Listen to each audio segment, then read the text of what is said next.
Nakataas ngayon ang signals 2 at 3 sa ilang lugar sa Cagayan dahil sa bagyong Marce. Sa pilitan ng pinalika sa mga nakatira sa tabing dagat sa bayan ng Santa Ana. May report si Salima Refran. Malakas na ang hampas ng alon sa ilang baybayin sa Aparig, Cagayan. Kaya inangat na ang mga bangka. Minamadali naman ang pagsasaayos sa barrier na nasira noong bagyong Christine at Leon dahil sa storm surge. Pinapaalalahanan po namin ang lahat upang maghanda sa paparating na bagyong si Marce. Nag-anunsyo na rin ang posibleng paglikas.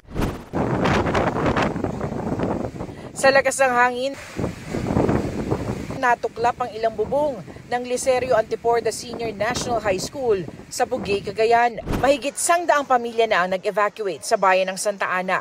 Pati sa bayan ng Pamplona, ang mga nakatira sa landslide-prone area sa probinsya, inabisuhan na rin ang posibleng paglikas. Yung hangin talagang nakakatakot.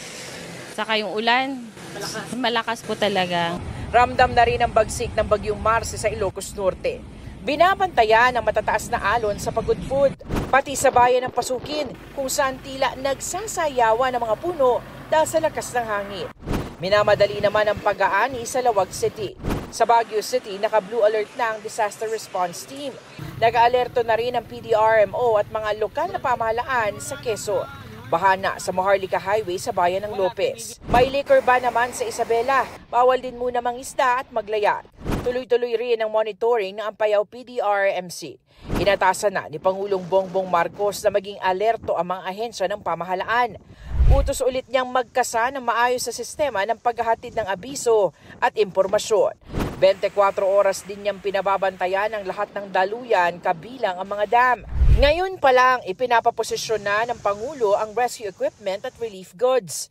Pinaghahanda na rin niya ang DPWH at DOTR para sa road clearing operations. Salima Refran, nagbabalita para sa GMA Integrated News.